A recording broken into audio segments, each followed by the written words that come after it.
हाँ जी, तो जैसा कि मैंने सभी इंटर वाले बच्चों से प्रॉमिस किया था कि जो भी नए चैप्टर होंगे वो मैं आपको करा रहा हूँगा, तो मैं आपके लिए लेके आया हूँ। जैसा कि काफ़ी सारे बच्चों ने बोला कि फेमा एक्ट लेके आइए, आपके एग्जाम में जो इसकी वेटेज है मतलब आ रहा होगा ये कल के एग्जाम में एटलीस्ट 10 से लेके 12 मार्क्स के लिए। और अगले 1 घंटे के अंदर मैं आपको बेस्ट से बेस्ट और शॉर्टेस्ट से शॉर्टेस्ट पॉसिबल नोट्स से बिल्कुल टेबुलर फॉर्म में, आपने एक बार भी पहले नहीं पढ़ा होगा तब भी आप क्वेश्चन 200% करके आएंगे। आपके एग्जाम में आपके जो स्टडी मैट में ये जो चैप्टर है ये अराउंड 46 मार्क्स का लिखा हुआ है, जिसको मैंने सिर्फ और सिर्फ 7 पेजेस में लाके छोड़ दिया है। सारे क्या नाम है चार्ट वगैरह सब डाल दिए हैं इसमें। नोट्स वगैरह आपको पीडीएफ बॉक्स में डिस्क्रिप्शन बॉक्स से जैसे भी मिलेगा वो मैं वीडियो के एंड में बताऊंगा आपको। तो वीडियो को स्टार्ट करते हैं। वीडियो को प्लीज लाइक जरूर करिएगा क्योंकि आपकी लाइक ही हमारी मोटिवेशन है। और अगर नोट्स अच्छे लगे तो नोट्स की तारीफ करिएगा, सर नोट्स देख के मजा आ गया, ताकि मैं आगे आने वाले सब्जेक्ट के लिए भी आपके लिए इसी तरीके से बेस्ट और शॉर्टेस्ट तरीके से नोट्स पॉसिबल बना के लेके आऊं। ये हमारा मोटिवेशन होता है। तो आगे मैं वीडियो को शुरू करता हूं। हर एक क्वेश्चन जो मैं इस वीडियो में डिस्कस करूंगा वो उसी में से आपके पेपर में एग्जाम में आने वाला है। तो इस वीडियो में रिवीजन पर्पस के लिए, पढ़ने पर्पस के लिए भी, नोट्स के लिए भी, प्लस सारे क्वेश्चन में डिस्कस करूंगा। और वीडियो 1 घंटे से कम होने वाली है, मतलब बहुत जल्दी आप इस फेमा एक्ट को रिवाइज कर लेंगे। तो चलिए शुरू करते हैं।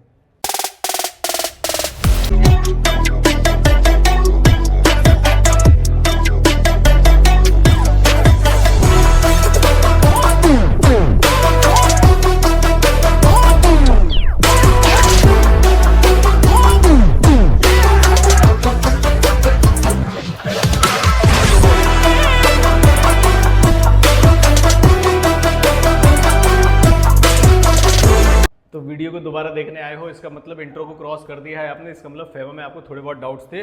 पक्का मैं आपको इस फेमा एक्ट को अभी 1 घंटे के अंदर कराता हूं कवर। फटाफट से चलते हैं। स्टडी मैट से पढ़ेंगे तो पता चले 5 से 6 क्लासेस लग जाए, इसलिए मैं आता हूं टू द पॉइंट। 3 टॉपिक से यहां से क्वेश्चन आता है आपके। जैसे मैं पहले एक बार बच्चों से डिस्कस कर चुका था कि यहां पर 3 टॉपिक से क्वेश्चन आएगा आपका। एक क्वेश्चन आपका रेजिडेंशियल स्टेटस, जैसा आपने इनकम टैक्स में पढ़ा होगा लेकिन उससे थोड़ा सा मिलता जुलता है और अलग भी है। दूसरा आएगा, बताइए करंट अकाउंट ट्रांजेक्शन कौन कौन सी हैं। 3 कैटेगरी है इसकी, प्रोहिबिटेड, गवर्नमेंट के अप्रूवल और आरबीआई अप्रूवल। मेरे हिसाब से आपको एक तो रेजिडेंशियल स्टेटस से क्वेश्चन मिलने वाला है और करंट अकाउंट ट्रांजैक्शन से क्वेश्चन मिलने वाला है। कुछ अदर वाली चीजें भी हैं, आप चाहें तो पढ़ लीजिएगा। मेरे हिसाब से जितना मैं कराऊंगा आपको उसी में से क्वेश्चन आपको 200% दिख जाएगा, जिसमें मैं सारी चीजें डिस्कस करूंगा कि कौन सी प्रोहिबिटेड होती है जो कर ही नहीं सकते, किसके अंदर करने के लिए गवर्नमेंट की अप्रूवल चाहिए, एक जो ट्रांजेक्शन है उसमें मॉनेटरी लिमिट भी है, और आरबीआई की अप्रूवल कहां चाहिए। क्वेश्चन मुझे लगता है इन तीनों में से आरबीआई के अप्रूवल और प्रोहिबिटेड सर्विसेज से आ सकता है। तो जल्दी से मैं आपको कंप्लीट कराता हूं ये सारी चीजें। सबसे पहले आता है कि फेमा एक्ट में रेजिडेंट कौन होता है। तो 2 व्यक्ति माने जाते हैं इसमें, PRI मतलब person resident of India, PRI और PROI नाम रखा गया है इनका। PRI का मतलब है पर्सन रेजिडेंट इंडिया में होगा और PROI का मतलब होगा पर्सन रेजिडेंट आउटसाइड इंडिया होगा। तो ये 2 चीजों के लिए बताया गया। तो अगर इंडिविजुअल है तो कैसे होगा और कंपनी है तो कैसे होगा। तो देखिए, शायद आपने इनकम टैक्स में ही पढ़ा होगा, जल्दी से बता देता हूं आपको। अगर किसी पर्टिकुलर पर्सन का किसी पर्टिकुलर ईयर में आपको रेजिडेंशियल स्टेटस जानना है, जैसे मान लीजिए मैंने कहा कि किसी व्यक्ति का मुझे 21-22 में रेजिडेंशियल स्टेटस जानना है, तो मुझे 20-21 का स्टे देखना पड़ता था। अगर आप लोगों ने इनकम टैक्स पढ़ा हुआ है तो वहां पर वो लिखा जाता था कि एटलीस्ट 182 डेज अगर वो इंडिया में रहे तो उसे नेक्स्ट ईयर के लिए, मतलब नेक्स्ट फाइनेंशियल ईयर के लिए रेजिडेंट मान लिया जाता था, अगर वो प्रीसीडिंग फाइनेंशियल ईयर में रहता है। सेम कंसेप्ट यहां पर है, लेकिन यहां पर लिखा हुआ 182 डेज इनकम टैक्स में लिखा हुआ है मोर, और यहां पर और मोर मतलब या तो 182 रह लो या उससे ज्यादा। यहां पर लिखा 182 डेज से ज्यादा ही रहना पड़ेगा, मतलब मोर वाला केस ही है, इक्वल टू वाला केस नहीं है यहां पर। इसका मतलब एटलीस्ट 183 डेज आपको इंडिया में प्रीवियस ईयर में रहना पड़ेगा, तभी आपको इस साल में जो है रेजिडेंट, इस 21-22 के साल में आपको रेजिडेंट माना जाएगा। इसके आगे कुछ एक्सेप्शन है उसे पढ़ते हैं। तो देखिए, if stay in India in preceding year, अगर मोर देन, ध्यान रखिएगा, मोर देन अगर 182 डेज तो आपको रेजिडेंट माना जाएगा, अगर लेस देन है तो आप रेजिडेंट नहीं माना जाएगा, मतलब आपको पर्सन रेजिडेंट आउटसाइड इंडिया माना जाएगा। इंडिविजुअल के केस में पढ़ रहे हैं। इसकी कुछ एक्सेप्शंस है, एक्सेप्शंस बहुत इंपॉर्टेंट है और यहां से क्वेश्चन आने के चांसेस पक्का है। अगर आपका स्टे मोर देन 182 डेज रहेगा तब भी उसे नहीं काउंट किया जाएगा। कब, जरा ध्यान से देखिएगा, अगर आप लीव कर रहे हैं इंडिया को इन 3 पर्पस के लिए, मतलब आप बाहर जा रहे हैं एम्प्लॉयमेंट पर्पस के लिए, मतलब आप बाहर ही काम करोगे, बाहर ही कमाओगे, बाहर ही खाओगे, तो इंडिया के रेजिडेंट फेमा एक्ट के हिसाब से क्यों बने रहोगे। तो आपको, अगर आप एम्प्लॉयमेंट पर्पस के लिए जा रहे हो, बिजनेस और वोकेशन पर्पस के लिए जा रहे हो, या फिर ऐसे पीरियड के लिए जा रहे हो जो सर्टेन नहीं है, अनसर्टेन पीरियड के लिए जा रहे हो, तो हम आपके इंडिया की रेजिडेंशियल स्टेटसशिप हटा देंगे यहां से। और वो कैसे होगा जरा ध्यान से देखिएगा। इसमें से काफी बार आपको एग्जांपल दिखेगा जो मैं अब नंबर लाइन बनाने वाला हूं, ध्यान से देखिएगा। स्टडी मैट में बनाते हैं। बहुत इंपॉर्टेंट है आपके एग्जाम के लिए, जरा ध्यान से देखिएगा। यहां पर मैं बना रहा हूं 3 साल। अगर मान लीजिए मैं कहूं कि कोई व्यक्ति प्रीवियस ईयर पूरे 21-22 में इंडिया में रहा, तो क्या वो 22-23 में रेजिडेंशियल स्टेटस रहेगा from the first day of 2022-23? Answer is yes. लेकिन अगर मैं बोलूं कि वो अगर मिड ऑफ द ईयर में या किसी भी टाइम पे इंडिया से आउटसाइड इंडिया चला जाए, और जो मैंने 3 पर्पस बताए आपको, या तो एम्प्लॉयमेंट करने चला जाए, बिजनेस करने चला जाए, या वोकेशन करने चला जाए, या अनसर्टेन पीरियड करने के लिए चला जाए, तो क्या होगा? तो क्या ऐसा पॉसिबल है कि पार्ट ऑफ द ईयर में वो व्यक्ति रेजिडेंट रहेगा और पार्ट ऑफ द ईयर में पर्सन, मतलब पार्ट ऑफ द ईयर में पर्सन रेजिडेंट इन इंडिया और for the part of year remaining part of the year person resident outside India? क्या ऐसा पॉसिबल है? क्योंकि ऐसा इनकम टैक्स में से पॉसिबल नहीं है, लेकिन यहां पर ऐसा पॉसिबल है कि अगर आप पिछले पूरे साल में रहे थे इंडिया में और मिड ऑफ द ईयर या किसी भी डेट में अगले साल में, तो पहली तारीख से जब हम काउंट करेंगे तो वो तो रेजिडेंट रहेगा, क्योंकि पिछले साल 182 से ज्यादा है। लेकिन अगर बीच में तुम जा रहे हो तो उस दिन से बाद से आपको पर्सन रेजिडेंट आउटसाइड इंडिया माना जाएगा, जो कि इनकम टैक्स के कंसेप्ट से बिल्कुल अलग है। ये है हमारा एक पॉइंट। नेक्स्ट चलते हैं, आई होप आपको समझ में आ रहा है। नेक्स्ट, कमिंग टू इंडिया वाले का क्या मतलब है? देखो जरा ध्यान से। यहां पर ऐसा भी तो हो सकता है कि कोई व्यक्ति इंडिया में आ जाए, मतलब वो व्यक्ति बाहर का है इंडिया से, और इंडिया में आ जाए किसी पर्टिकुलर ईयर में, मिड ऑफ द ईयर में कहीं से भी, और इंडिया में जो आ रहा है वो आ रहा है लेट से बिजनेस पर्पस के लिए, ठीक है, और एम्प्लॉयमेंट पर्पस के लिए, वोकेशन पर्पस के लिए, अनसर्टेन पीरियड के लिए। तो जब वो इंडिया में आएगा जिस दिन से, उसके प्रीवियस 182 डेज काउंट करने की बिल्कुल जरूरत नहीं है। अगर इन्हीं पर्पस के लिए आया है तो उसे पर्सन रेजिडेंट इंडिया मान लिया जाएगा। लेकिन अगर इनके अदर देन पर्पस आया है, अदर देन पर्पस का मतलब आया और घूमने चला जाएगा, तो उसके प्रीवियस ईयर का 182 डेज का स्टे नहीं काउंट होगा। यही एक्सेप्शन में लिखा गया है, जरा ध्यान से देखिएगा। Coming to India for other than, कौन सा है? एम्प्लॉयमेंट, बिजनेस, वोकेशन और uncertain period. Other than word का मतलब एक्सेप्शन में फॉलो हो रहा है, अगर 182 डेज से ज्यादा भी रहोगे तब भी काउंट नहीं किया जाएगा। नेक्स्ट आता है कि वो सिटीजन कहीं का भी हो, इस चैप्टर में मैटर नहीं करता, सिटीजन कहीं का भी हो, हमें तो 182 डेज से ज्यादा देखना पड़ेगा। उसके बाद एक पॉइंट आता है कि अगर आपने इंडिया को छोड़ा है किसके लिए? स्टडीज पर्पस के लिए। ये आपके एग्जाम में आने के चांसेस बहुत ज्यादा है, तो जरा इसको ध्यान से देखिएगा कि जो फॉरेन एक्सचेंज मैनेजमेंट एक्ट है वो ये कहता है कि अगर आप बाहर स्टडीज के लिए जाते हैं तो ना तो वो एम्प्लॉयमेंट है, ना वो बिजनेस है, ना वो वोकेशन है, और ना ही वो पर्सन जो है आपका अनसर्टेन पीरियड के लिए जा रहा है, क्योंकि स्टडीज का पीरियड फिक्स होता है। मान लीजिए मास्टर्स करने जा रहा है 2 साल की, 3 साल की, 4 साल की, तो फिक्स हो गया, तो अनसर्टेन पीरियड भी नहीं हुआ। तो उस केस में क्या करेंगे? तो उस केस में यहां पर आरबीआई ने अपना सर्कुलर निकाला है और इस चीज को क्लियर आउट किया है कि अगर कोई व्यक्ति को स्टूडेंट इंडिया के बाहर पढ़ने जा रहा है तो वो अपने वहां के स्टे के, एजुकेशन के खर्चे के लिए वहां पर जॉब करते हैं, जो कि एम्प्लॉयमेंट में कवर हो जाता है। तो अगर आपका एग्जाम में क्वेश्चन आता है, ऐसे स्टडी मेट में क्वेश्चन है, मैं आपको पढ़ के दिखाऊंगा कि अगर ऐसा होता है कि कोई स्टूडेंट मान लीजिए इंडिया के बाहर पढ़ने जा रहा है, तो हमारे क्या वो स्पेसिफाइड पर्पस में कवर होता है? Employment, business, vocation, uncertain period? Answer is no. क्या फिर भी उसे पर्सन रेजिडेंट आउटसाइड इंडिया मान लिया जाएगा? Answer is yes. उसे तब भी पर्सन रेजिडेंट आउटसाइड इंडिया मान लिया जाएगा। ऐसा माना के जाएगा कि वो बाहर जा रहा है तो वो रहेगा भी। इसका एक आंसर है, मैं स्टडी मेट में आपको दिखाऊंगा। तो आई होप स्टूडेंट वाली बात आपको समझ में आ गई। उसे डायरेक्टली ऐसे नहीं लिखना है, आपको डायरेक्टली बताना है कि फेमा जो एक्ट है, जो फॉरेन एक्सचेंज मैनेजमेंट एक्ट है, वो स्टडीज पर्पस के लिए बिल्कुल मना नहीं करता। आरबीआई के सर्कुलर ने इस चीज को स्पेसिफिकली बोला है कि उसे पर्सन रेजिडेंट आउटसाइड इंडिया माना जाएगा। नेक्स्ट आते हैं आपको कौन सा वाला पॉइंट? नेक्स्ट आ गया आपका एयर होस्टेस वाला पॉइंट। इससे भी एग्जाम में आपको क्वेश्चन आ सकता है और इसका क्वेश्चन मैं अभी आपको दिखाऊंगा कैसे। इफ अगर वो एयर होस्टेस क्या करते हैं, कभी इंडिया में आ रही है, कभी जा रही है, कभी, तो इंडिया की जो एयर होस्टेस है, मान लीजिए इंडिया की कंपनी ने, इंडिया के किसी एम्प्लॉयर ने उस एयर होस्टेस को अगर अपॉइंट किया है, तो हम उसका 182 डेज से ज्यादा का स्टे चेक करेंगे, मतलब पिछले साल में। और अगर उसे एम्प्लॉयड आउटसाइड इंडिया है तो चाहे वो उससे पहले वाले साइड में इंडिया में 182 दिन से ज्यादा भी रही होगी, तब भी वो मैटर नहीं करेगा। दोबारा से सुनिए एयर होस्टेस वाला पॉइंट। एयर होस्टेस वाला पॉइंट ये कहता है कि एयर होस्टेस का क्या होता है, इंडिया में आ भी रहे हैं और जा भी रहे हैं। प्लेन कहां का है, कंपनी के एम्प्लॉयर जो है उस एयर होस्टेस की कहां है, पहले ये चेक करेंगे। अगर इंडिया के किसी एम्प्लॉयर ने हायर किया है उस एयर होस्टेस को, तो 182 डेज नॉर्मल प्रोविजन उनके ऊपर लगेंगे। लेकिन अगर आउटसाइड इंडिया का, मान लीजिए कोई प्लेन है इंडिया में, बहुत आना जाना लगा हुआ है, और वो जो एयर होस्टेस है वो 190 डेज रहती है, लेकिन जो एम्प्लॉयमेंट किया है वो किसी बाहर की कंपनी ने किया है और बाहर की एयरजेट सर्विसेज है, तो क्या उसे 182 से ज्यादा दिन रहने के बावजूद भी पर्सन रेजिडेंट आउटसाइड इंडिया माना जाएगा? Answer is yes. इसलिए सारे एक्सेप्शन में फॉल करता है। इनसे रिलेटेड क्वेश्चन बस अभी कराता हूं आपको 1 मिनट के अंदर। नेक्स्ट आता है आपका बॉडी कॉर्पोरेट। रेजिडेंशियल स्टेटस वाला पॉइंट अगले 5 मिनट के अंदर खत्म। बॉडी कॉर्पोरेट क्या कहते हैं, सारे क्वेश्चन एक साथ नहीं करूंगा, पहले रेजिडेंशियल स्टेटस के क्वेश्चन, अब मैं आपको प्रोविजन पढ़ा दिए, अब रेजिडेंशियल स्टेटस के क्वेश्चन कराऊंगा। वीडियो को लाइक जरूर करते रहिएगा, अगर यहाँ से बेशर्म हो ऐसे नहीं देखना आपको, ठीक है, वीडियो को लाइक जरूर करिएगा। नेक्स्ट आते हैं बॉडी कॉर्पोरेट पे। अगर एक बॉडी कॉर्पोरेट जो कि इनकॉर्पोरेट इंडिया में हुई है तो फॉरेन एक्सचेंज मैनेजमेंट एक्ट के हिसाब से वो पर्सन रेजिडेंट इन इंडिया है। मैंने कहा अगर मान लीजिए वो इनकॉर्पोरेट तो आउटसाइड इंडिया हुई है, लेकिन उसकी कोई ब्रांच, ऑफिस या एजेंसी वो इंडिया में है, तो क्या उसको भी पर्सन रेजिडेंट इन इंडिया मानेंगे? Answer is yes. मजा आया तब देखिए कब मैंने कहा पर्सन जो बॉडी कॉर्पोरेट है वो इनकॉर्पोरेट भी आउटसाइड इंडिया हुई, लेकिन ऑफिस, ब्रांच और एजेंट वो भी उसका आउटसाइड इंडिया है। तो चल कैसे रही है? तो मैंने कहा जो चला रहे हैं ना इंडिया से चल रही है, और इंडिया से या तो ये वाला ऐसी कोई कंपनी चला रही है जो कि इनकॉर्पोरेट इंडिया में हुई है, या ऐसी कोई कंपनी चला रही है जो कि इनकॉर्पोरेट तो आउटसाइड इंडिया हुई है, लेकिन उसका जो ब्रांच है या कोई ऑफिस है वो इंडिया के अंदर है। एक सेकंड के लिए मैं एसी चला लूं, तबियत थी थोड़ी डाउन तो मैंने कम कर दिया, लेकिन अब मुझे खुद ही पसीने आ रहे हैं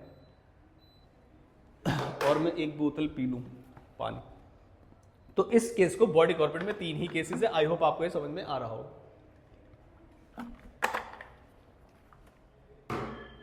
एक घूंट पीने के बाद एनर्जी ज्यादा आ जाती है, ठीक है, एग्री करते हो तो लाइक कर देना। तो ये हो गया आपका रेजिडेंशियल स्टेटस से रिलेटेड प्रोविजन। अब मैं आता हूं कि इससे रिलेटेड क्वेश्चन कहां पर है। तो क्वेश्चन ढूंढेंगे हम स्टडी मटेरियल में, सारे एग्जांपल, सारे इलस्ट्रेशन सब कराऊंगा, टेंशन मत लेना बिल्कुल भी। कल है पेपर में 10 नंबर का आएगा, मतलब माता रानी ऐसा ही पेपर आए, ऐसा कमेंट बॉक्स में भी लिख देना कि यही क्वेश्चन आ जाए, बस मजा ही आ जाए, ठीक है। इलस्ट्रेशन पे आते हैं। इलस्ट्रेशन इलस्ट्रेशन इलस्ट्रेशन, देखो इलस्ट्रेशन को जल्दी पढ़ने के लिए ऑलरेडी मैंने इस तरीके से लिख दिया, लेकिन फिर भी आपको पढ़ा देता हूं। देखिए, एक व्यक्ति है जो इंडिया में रह रहा है ड्यूरिंग फाइनेंशियल ईयर 19-20। अगर वो पूरे फाइनेंशियल ईयर 19-20 में मान लीजिए इंडिया में रह रहा था, तो बताइए 20-21 में उसके रेजिडेंशियल स्टेटस क्या रहा? 182 डेज से ज्यादा रहा होगा, तो 20-21 के लिए पर्सन रेजिडेंट इन इंडिया है, ठीक है जी। लेकिन वो कह रहा वॉर लेस देन 180 डेज, तो कम रहा है, तो इसका मतलब इस साल में उसका पर्सन रेजिडेंट इन इंडिया नहीं है। किस में? 20-21 में। फिर वो इंडिया में आया 1 अप्रैल 2020 को, पहले दिन ही आ गया, पहले कम दिन रह के गया, फिर साल की शुरुआत में आ गया। मैंने कहा अच्छा किस चीज के लिए आया है? वो बिजनेस करने के लिए। अब देखो पर्सन रेजिडेंट आउटसाइड इंडिया, याद करो मैंने कहा था बाहर का व्यक्ति आ रहा है यहाँ पर, लेकिन बिजनेस करने आ रहा है, एम्प्लॉयमेंट के लिए आ रहा है, अनसर्टेन पीरियड के लिए आ रहा है, तो हम कहेंगे आ जाओ तुम्हें रेजिडेंशियल स्टेटस पहले दिन से देंगे। तो उन्होंने कहा ठीक है। तो अब 20-21 में, अब 19-20 में, तो 19-20 में रेजिडेंशियल स्टेटस चेक नहीं हो सकता क्योंकि इससे पहले वाले टाइम का पीरियड हमें अवेलेबल नहीं है। 182 डेज से कम के लिए रहा है, लेकिन आ गया पहले दिन ही। अब पहले दिन किस पर्पस के लिए आया? बिजनेस पर्पस के लिए। तो हम उसे क्या बोलेंगे? तुम पर्सन रेजिडेंट इन इंडिया हो, बाहर वाले व्यक्ति तुम्हें हम अपना मानेंगे, मतलब तुम रेजिडेंट इन इंडिया हो, तुम बिजनेस करने आओ, आओ बहुत प्यार से आओ, ठीक है। उसने कहा फिर मैं इंडिया छोड़ना चाहता हूं। मैंने कहा दल बदलू राम है। कौन से तारीख को?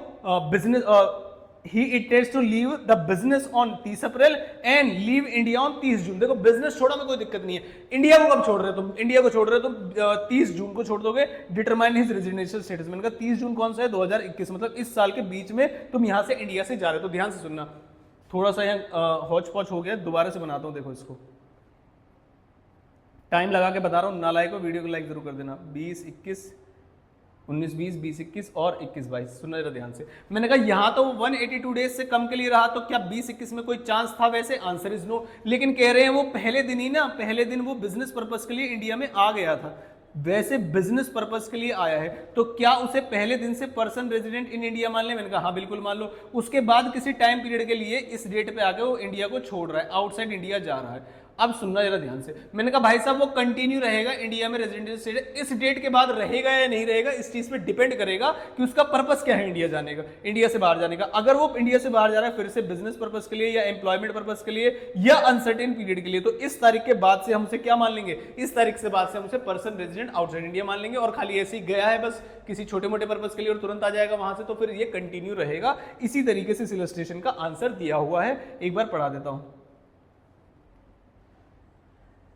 He would be a person resident in India during financial, thus it is the purpose leaving India which will decide the status from 1st जुलाई। तो जिस पर्पस के लिए तुम इंडिया से बाहर गए हो उस 1st जुलाई से वो डिपेंड करेगा कि रेजिडेंशियल स्टेटस क्या है। हालांकि जिस दिन तक तुम गए हो उस दिन तक तो तुम पर्सन रेजिडेंट इन इंडिया हो। एक बार आंसर आप चाहो तो पढ़ लेना। मिस्टर एक इंडिया में रह रहा है during the financial year 19-20। He left India on 1 अगस्त 2020। 1 अगस्त 2020, 19-20 में तो पूरा रहा है, इसका मतलब 20-21 में पहले दिन से रेजिडेंट था, person resident in India. Higher studies के लिए जा रहा है 3 साल के लिए। अब देखो स्टडीज है, ईयर बिल्कुल फिक्स है, लेकिन ध्यान रखना हमें तो 3 चीज बताई थी फेमा एक्ट ने कहा था कि भाई साहब आपकी जो 3 चीजें हैं वो क्या है। तो आपकी जो 3 चीजें हैं वो ये है कि बिजनेस, एम्प्लॉयमेंट और क्या नाम है वोकेशन के लिए या अनसर्टेन पीरियड के लिए। क्या ये बिजनेस एम्प्लॉयमेंट है? नहीं, ये तो स्टडीज के लिए है। क्या टाइम पीरियड फिक्स है? यस, इसका मतलब अनसर्टेन पीरियड भी। लेकिन आरबीआई ने सर्कुलर डाला था, तो आंसर बड़ा सुंदर होने वाला है। मेरा ये फेवरेट क्वेश्चन है जिसमें फेमा एक्ट अलग कहता है, आरबीआई ने सर्कुलर निकाल के बताया कि ना ना ना इनको भी मत देना। देखिए पहले उन्होंने 182 वाला प्रोविजन बताया, फिर उन्होंने बताया एम्प्लॉयमेंट बिजनेस या अनसर्टेन पीरियड के लिए तुम जा रहे हो तो कोई दिक्कत वाली बात नहीं है। अकॉर्डिंगली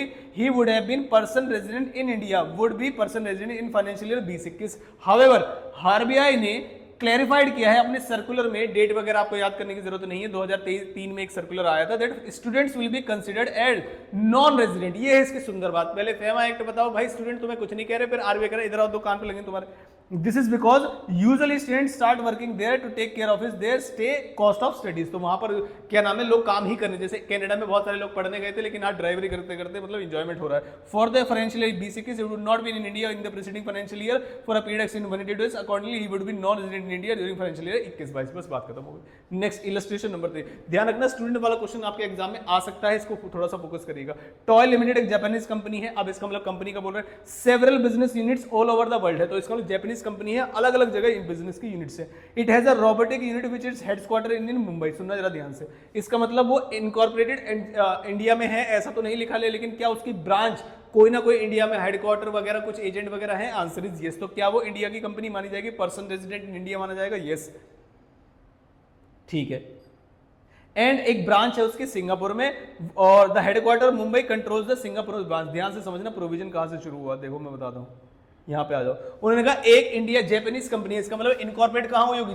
जापान में जाके हुई होगी। वो कहते हैं इंडिया में उसका हेडक्वार्टर है, तो इसके हिसाब से तो वो नहीं है यहां पर रेजिडेंट, लेकिन हाँ इसके हिसाब से रेजिडेंट है। फिर वो कह रहे हैं उनकी एक ब्रांच जो है सिंगापुर में। मैंने कहा अच्छा, Japanese company incorporated outside India, branch कहां पर है? ब्रांच भी सिंगापुर में है एक दूसरी वाली, लेकिन वो कंट्रोल कौन करती है? वही मुंबई वाली यूनिट। तो क्या दोनों को इंडिया के अंदर रेजिडेंट मान लिया जाएगा? आंसर इज यस, दोनों को इंडिया के लिए रेजिडेंट मान लिया जाएगा।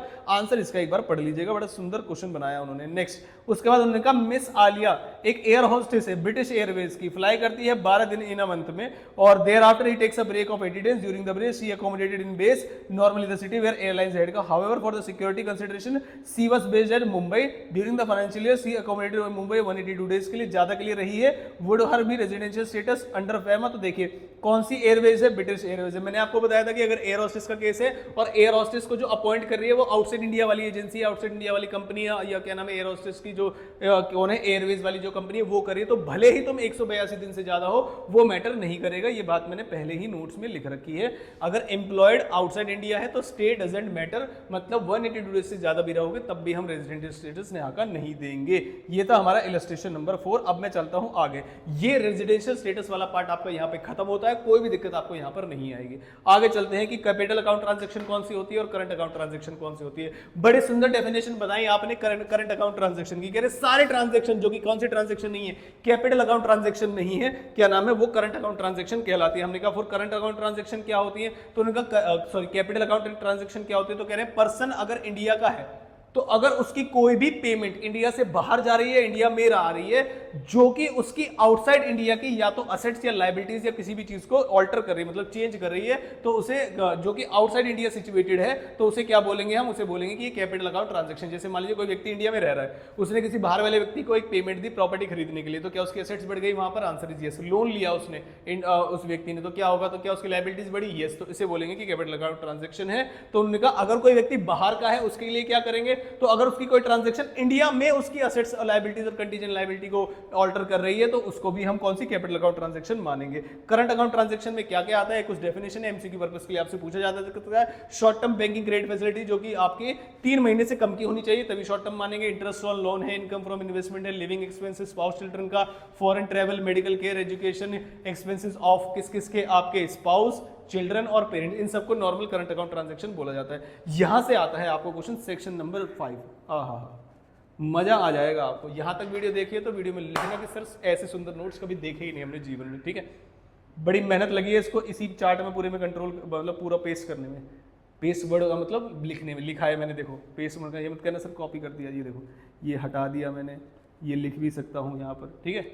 चलो करंट अकाउंट ट्रांजैक्शन 3 शेड्यूल बने गए हैं, बड़े सुंदर बनाए हैं उन्होंने। पहला शेड्यूल ये कहता है तुम्हारी हिम्मत कैसे हुई, करंट अकाउंट ट्रांजैक्शन में हिम्मत है तो करके दिखाओ जरा। पहला शेड्यूल कहता है भाई साहब कान पे लगेगा अगर तुमने एक भी पैसा इधर उधर किया तो जो शेड्यूल फर्स्ट है वो है prohibited schedule, prohibited transactions under current account. ये ट्रांजैक्शन तुम कर नहीं सकते। जैसे फॉर एग्जांपल इंडिया में आए हो तुम, जुआ खेला तुमने, लॉटरी खेली, गैम्बलिंग खेली, अब कह रहे हो ना ना मैं तो ये पैसे अपने देश में जाके खर्च करूंगा, 2 कान पे लगेंगे तुम्हारे, नहीं कर सकते, इसे प्रोहिबिटेड बोलते हैं। दूसरा उन्होंने कहा बाहर लेके जा रहे हैं, हमने कहा लेके जाके दिखाना, कह रहे दिखा तो देंगे, कह रहे निकलने, अच्छा अच्छा किसी पर्पस के लिए जो हमने पर्पस बताया इसके लिए लेके जा रहे हो, एक बार बस अप्रूवल ले लेना गवर्नमेंट से, मतलब गवर्नमेंट को दिखा देना तुम क्या लेके जा रहे हो। और लास्ट में ये कहते हैं शेड्यूल 3 जिसमें से आरबीआई के आने के चांसेस बहुत ज्यादा हैं, वो ये कहता है कि आप लेके जाओ, लेकिन यहां पर गवर्नमेंट की अप्रूवल मांग रहा है और यहां पर कह रहा है कि आरबीआई की अप्रूवल आपको चाहिए। बोलते बोलते गले में हो गया है दर्द, एक घुट और मिलेगा मुझे, देखो जरा ध्यान से एक बार आप तब तक।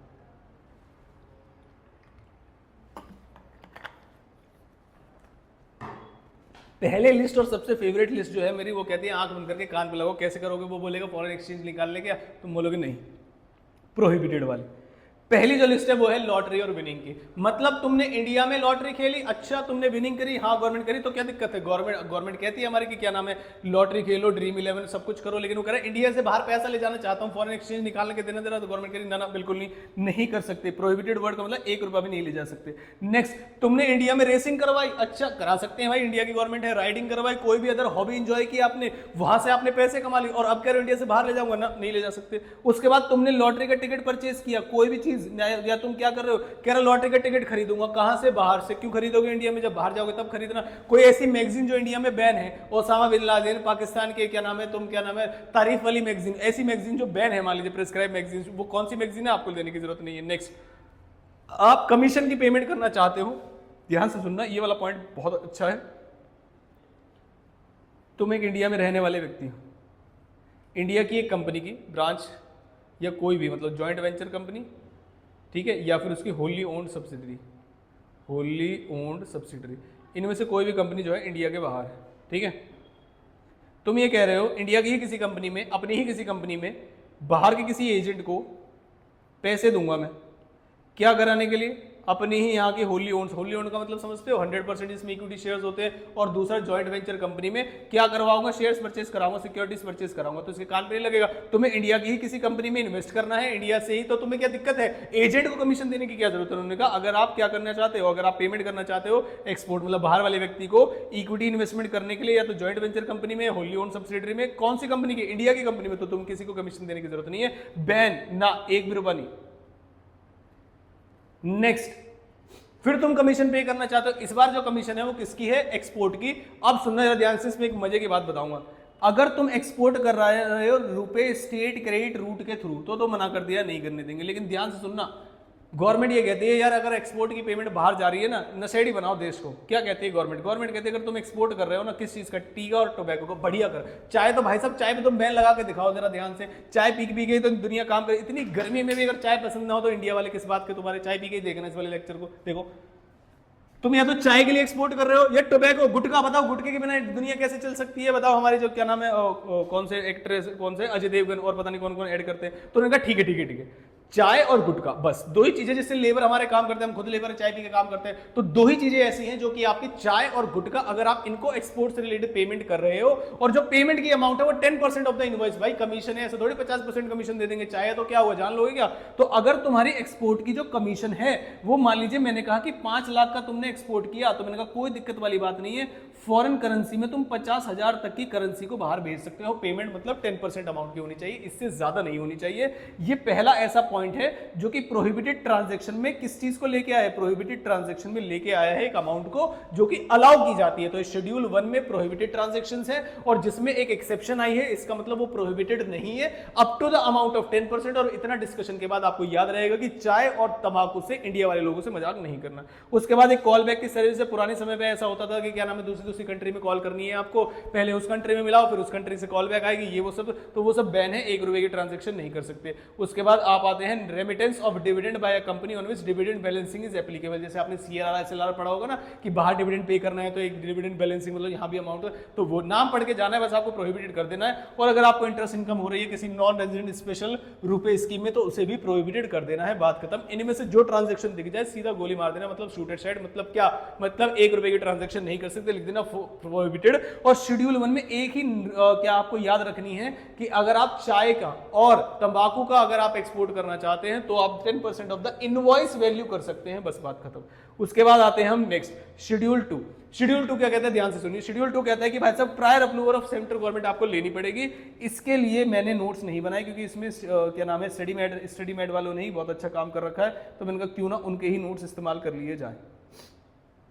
ये है आपका शेड्यूल 2, अभी समझाता हूं 2 मिनट के अंदर। नेक्स्ट आता है आपका शेड्यूल नंबर 2। दो उन्होंने पेजेस बनाए हैं और इसी के अंदर से आपके एग्जाम में क्वेश्चन आने के चांसेस है। ध्यान से देखना, इसमें लिमिट वगैरह भी है, फटाफट से लगा देता हूं यहां पे। देखिए पहले आता हूं मैं इस वाले में। शेड्यूल 2 क्या कहता है, शेड्यूल 2 क्या कहता है, काम कर सकते हो काम नहीं कर सकते। उन्होंने कहा काम कर सकते हो, लेकिन किसको बता के करना पड़ेगा, उन्होंने कहा गवर्नमेंट को बता के करना पड़ेगा। कौन सी गवर्नमेंट को, जो कंसर्न मिनिस्ट्री है, बस बात खत्म, नाम याद ना रहे तो। अगर तुम इंडिया के बाहर पेमेंट करना चाहते हो और क्या करवा रहे हो तुम, कल्चरल टूर करवा रहे हो, तो करवा लो, कोई दिक्कत वाली बात है कि कल्चरल टूर इंडिया के कल्चर को प्रमोट कर रहे हो, मना थोड़ी करेंगे।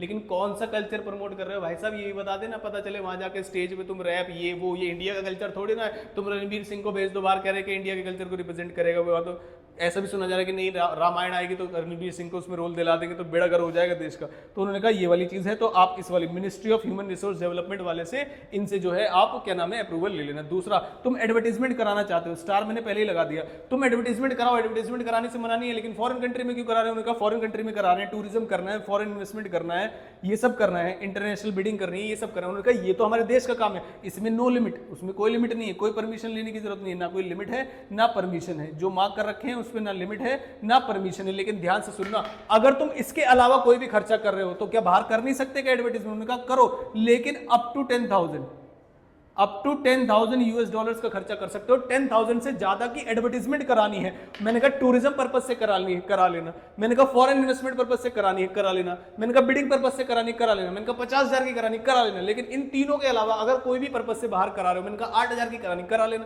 तो इन तीनों के अलावा कोई भी पर्पस हो प्लस 10,000 से ऊपर हो तब जाके आपको अप्रूवल लेना है। वो पॉइंट बिल्कुल समझ में आ गया। और फाइनेंस से रिलेटेड बात है तो मिनिस्ट्री ऑफ फाइनेंस डिपार्टमेंट से, अगर आप मिनिस्ट्री भूल जाए या कोई डिपार्टमेंट भूल जाए तो लिख दीजिए गवर्नमेंट का कंसर्न डिपार्टमेंट, बस बात खत्म। उसके बाद नेक्स्ट आ जाते हैं, उन्होंने कहा तुम फ्रेट या चार्टर की पेमेंट करना चाहते हो, इंडिया वाले चार्टर जो है वो खराब हो गए जो शिप वगैरह है, क्या नाम है, तुम दूसरे लोगों को एक्सपोर्ट एजेंट वगैरह को पेमेंट दे रहे हो कि बाहर से शिप लेके आओ, ला सकते हो, बस एक बार सरफेस डिपार्टमेंट से जो ट्रांसपोर्ट वाला है उससे एक बार आप परमिशन ले लेना।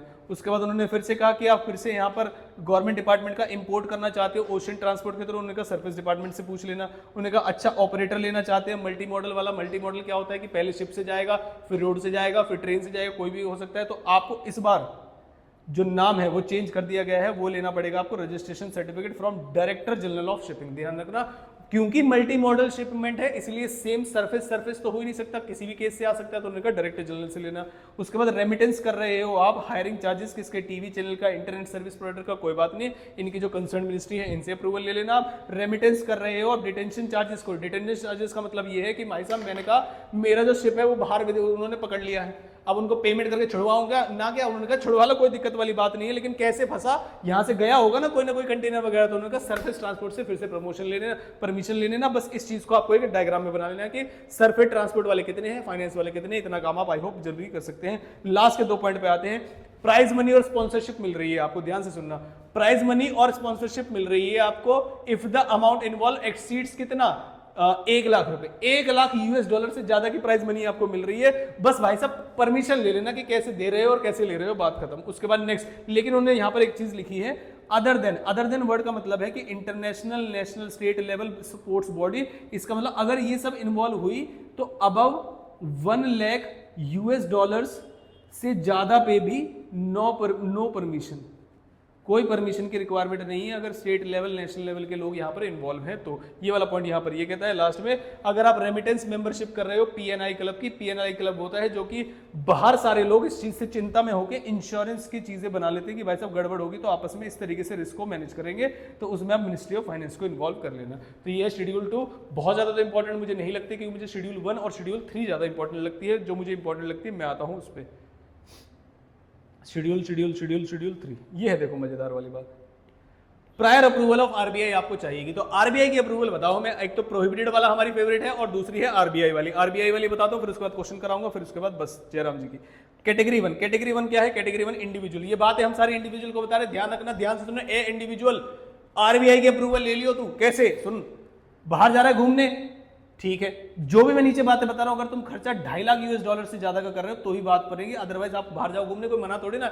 इंडिया वाले लोग बाहर जाने के लिए मना थोड़ी करते, लेकिन उन्होंने कहा अगर आपकी जो ट्रांजैक्शन है वो 2.5 लाख यूएस डॉलर से ज्यादा है और इन किसी भी पर्पस के लिए आप कर रहे हो, जिसमें से क्वेश्चन आएगा भी, बताता हूं आपको, तुम बाहर जा रहे हो किस पर्पस के लिए? विजिट पर्पस के लिए। तो बाहर जा रहे हो विजिट करने के लिए 2.5 लाख से ज्यादा की क्या अमाउंट की जरूरत है? तो अगर 2.5 लाख से ज्यादा का अमाउंट इन्वॉल्व है तो भाई साहब एक बार आरबीआई की अप्रूवल लेना। मैंने कहा मैं बाहर जा रहा हूं 1,10,000 यूएस डॉलर खर्च करूंगा विजिट करने के लिए, तो क्या कर सकता हूं? Answer is yes, no prior approval is required. मैंने कहा मैं बाहर जा रहा हूं गिफ्ट और डोनेशन दूंगा, दो, कोई मना थोड़ी करा, लेकिन 2.5 लाख से ज्यादा का नहीं। अब मैं इमिग्रेशन समझ में आता है, बाहर जाने के लिए जो क्या नाम है लीगल रिक्वायरमेंट जो होती है वहां की, उसका खर्चा मैंने कहा करो, कोई दिक्कत नहीं। मैंने कहा मेरे बाहर लोग क्लोज रिलेटिव्स रहते हैं बाहर, उनको खर्चा दे रहा हूं, मेंटेनेंस, जिंदा रहे वो, दो 2.5 लाख से ज्यादा अगर तुम इतना पैसा दे रहे हो कि वो जिंदा रहेंगे या ऐश करेंगे, तो ऐश करेंगे तो हमारे पास आ जाना, मतलब 2.5 लाख से ज्यादा पे स्टडीज के लिए जा रहे हो। आहा, रेजिडेंशियल स्टेटस वाला पॉइंट भी इसमें कवर हो जाएगा। अगर कोई कंबाइंड केस स्टडी बन जाए, मेरे हाथ में पेपर हो तो मैं तो ये बनाऊंगा। आरबीआई ने स्टडीज के लिए जाने के लिए मना किया है कि भाई साहब नहीं जा सकते और हम उसे पर्सन रेजिडेंट आउटसाइड नहीं मानेंगे। प्लस अगर तुम बाहर जा रहे हो और 2.5 लाख से ज्यादा की कौन सी स्टडी होती है, भाई साहब अप्रूवल ले लो, हम मना नहीं कर रहे, अप्रूवल ले लेना। उसके बाद तुम ट्रेवलिंग कर रहे हो किस चीज के लिए? बिजनेस के लिए और किसी भी चीज के लिए, या कॉन्फ्रेंस के लिए, किसी भी चीज के लिए, या फिर ट्रेनिंग करने जा रहे हो, किसी के अटेंडेंट बन के गए हो मेडिकल इमरजेंसी में, इन सारी चीजों के लिए अगर खर्चा आपका कितना हो रहा है 2.5 लाख से ज्यादा, तो आपको वो चीज नहीं करनी है। और in any other CA trans क्या लिख दिया मैंने? मैं खुद ही भूल गया क्या लिख दिया मैंने, कोई बात नहीं, पढ़ लेना, इस स्टडीमेट से मैच करना क्या लिखा हुआ है, ठीक है। इन any other transportation, sorry current account transaction, अब याद है, any other current account transaction अगर 2.5 लाख से ऊपर होगी, हमेशा कोई व्यक्ति कर रहा होगा, तो भाई साहब आपको अप्रूवल लेने की जरूरत पड़ेगी। उसके बाद आते हैं कैटेगरी 2 में, और इसको कर देंगे खत्म। कैटेगरी 2 जी। कैटेगरी 2 में अगर कोई इंडिविजुअल के अलावा, ये सारा खर्चा मैं बाहर जाऊंगा, मैं बाहर रहूंगा, मैं बाहर पढ़ाई करूंगा, मैं भाई मेडिकल ट्रीटमेंट करूंगा, मैं अपने लोगों की गिफ्ट दूंगा, डोनेशन दूंगा, ये सब चीजें मैं कर रहा हूं एज एन इंडिविजुअल। अगर इसके अलावा कोई बॉडी कॉर्पोरेट और या फर्म कर रही है तो क्या होगा? तो अगर कोई बॉडी कॉर्पोरेट और फर्म डोनेशन दे रही है तो दो, लेकिन डोनेशन तब ही देना जब वहां से आने वाली इनकम उस लिमिट तक 1% तक हो। मतलब अगर 1 लाख कमा रहे हो तो क्या नाम है, आपको 1000 तक की डोनेशन देना अलाउड है, या फिर 5 लाख यूएस डॉलर, जो आपकी मर्जी हो। डोनेशन के लिए जो गवर्नमेंट है उन्होंने कहा 5 लाख तक यूएसडी डॉलर तक की आप डोनेशन दे सकते हो। मैंने कहा अच्छा एक बात बताओ फिर, तो 1% की अमाउंट लगेगी या 50 लाख की? तो और वाली अमाउंट यहां पर लगेगी, मतलब जो इनमें से आपको 50 लाख तक की लिमिट दी गई है, अगर 1% निकाल के 55 आ रहा है 55 लाख आ रहा है, मतलब विच एवरेज हायर है, वैसे तो समझा रहा हूं मैं, विच एवरेज लोअर है क्या कैसे है। मैंने कहा अगर मान लीजिए 1% निकाल के 55 लाख यूएस डॉलर्स आ रहा है तो आप क्या करेंगे? तो उन्होंने कहा 50 लाख तक की लिमिट लगेगी और कोई दिक्कत वाली बात नहीं है। कमीशन अगर पे कर रहे हो किसी एजेंट को और कह रहे हो बाहर प्लॉट वगैरह इंडिया में बिकवा दो, मतलब बाहर कोई व्यक्ति बैठा है और वो कह रहा है इंडिया में प्लॉट बिकवा दो, क्या नाम है, और वहीं से पैसा कमा लेगा। मैंने कहा रुक जाओ भाई, कर लेना, ऐसा कमीशन दे देना, कोई दिक्कत वाली बात नहीं, लेकिन जो लिमिट है वो 5% ऑफ द इनवर्ड रेमिटेंस, मतलब आपको क्या मिल रहा है, या फिर 25,000 यूएस डॉलर्स। तो इनका मतलब गवर्नमेंट कहती है डोनेशन करो तो 50 लाख यूएस डॉलर्स तक आपको लिमिट देंगे, लेकिन कमीशन एजेंट है तो भाई एजेंट दो, ये चीज तो हम कम करेंगे, मतलब हमें तो आरबीआई की अप्रूवल लगेगी। उसके बाद नेक्स्ट स्टेज आते हैं कंसल्टेंसी में। कंसल्टेंसी का कोई इंट्रा प्रोजेक्ट है तो 1 करोड़ यूएस डॉलर्स है, और अदर प्रोजेक्ट से तो 10 लाख यूएस डॉलर्स है। अगर कोई प्री इनकॉर्पोरेशन कॉन्ट्रैक्ट है तो रिइंबर्समेंट देख लेना, 5% of the investment brought in India, या 1 लाख यूएस डॉलर्स, ये बहुत ज्यादा रिलेवेंट नहीं है। आगे चलता हूं, आरबीआई की परमिशन कब नहीं लगेगी? अगर आप ट्रांजैक्शन कर रहे हो, चाहे इंडिविजुअल हो, रेजिडेंट फॉरेन करेंसी, मतलब इसके थ्रू कर रहे हो, तो आपको कोई आरबीआई की अप्रूवल की जरूरत नहीं। जो भी बातें ऊपर लिखी गई थी उसे भूल जाना, आरएफसी को याद रखना। उसके बाद ईईएफसी को भी याद रखना। क्या कहती है? एक्सचेंज अर्नर्स फॉरेन, क्या नाम है, फॉरेन करेंसी वाला। तो इस केस में आपको क्या करना है कि अगर अबाउट 2.5 लाख है, मतलब फ्लैट खरीद रहे हो, प्री इनकॉर्पोरेशन कॉन्ट्रैक्ट कर रहे हो, पीएनएलआई क्लब कर रहे हो, तो 2.5 लाख से ऊपर तो आपको परमिशन रिक्वायर्ड पड़ेगी। उसके बाद मैंने कहा मेडिकल के खर्चे हैं, इमिग्रेशन के खर्चे हैं, स्टे अब्रॉड मेंटेनेंस के खर्चे हैं। ओनली इफ ये इसमें से क्वेश्चन आएगा आपको, देखो बाहर तुम रह रहे हो, ये सारे खर्चे कर रहे हो और वहां की किसी यूनिवर्सिटी ने मुझे बिल बना के दिया है कि भाई साहब इतने की जरूरत ही है। मैंने कहा इमिग्रेशन का जो खर्चा है वो है ही 2,60,000 का, अगर वो यूनिवर्सिटी बिल बना के मुझे दे दे तो कोई दिक्कत वाली बात नहीं है। उसके बाद next, resident but not permanently resident in India, मतलब पिछले 3 साल से तुम रेजिडेंट हो ही नहीं, तो अगर तुम फॉरेन स्टेट के सिटीजन हो कोई दिक्कत वाली बात नहीं है, बस पाकिस्तान के नहीं होना चाहिए, citizen of India deputed to foreign country है। अगर आपकी तो अमाउंट क्या रखी जाएगी, जो आपकी सैलरी मिल रही है डिडक्शन वगैरह अमाउंट को निकाल के, तो 2.5 लाख की लिमिट ना लग के ये वाली लिमिट लगेगी, तुम सैलरी कितनी कमा रहे हो, सारी जो एडजस्टमेंट वगैरह उनके बाद। If any person individual remits any amount for liberalise remittance scheme, नाम याद रखना है इसका, तो इसका जो अमाउंट है बिलो 2.5 लाख US डॉलर्स तक है। तो यहाँ पर आकर आपका चैप्टर खत्म हो जाता है। लास्ट में आकर मेरी एनर्जी थोड़ी सी हो गई डाउन क्योंकि तबीयत थोड़ी है खराब, मैं आपको फटाफट से आगे क्वेश्चन कराता हूँ। क्वेश्चन देख के आपका हो जाएगा दिल खुश कि हाँ क्वेश्चन जो है अब हमसे हो रहे हैं, इसलिए बढ़िया चैप्टर है। देखिए प्रिंटेक्स कंप्यूटर सिंगापुर बेस्ड एक कंपनी है। सिंगापुर बेस्ड मतलब क्या है, सिंगापुर में आउटसाइड इंडिया रजिस्टर्ड है, मतलब इनकॉर्पोरेटेड है। Company having several business units all over the world, ऐसा ही क्वेश्चन है जैसे अभी जापानीज कंपनी का था। उसकी एक यूनिट है manufacturing computers with its headquarter Pune में है, तो इसका मतलब सेकंड कैटेगरी में आ जाएगा ये। It has a branch in Dubai, branch Dubai में है। It is controlled by the headquarters in Pune, बिल्कुल सेम क्वेश्चन ऐसा जैसे किया था, आंसर पढ़ लेना।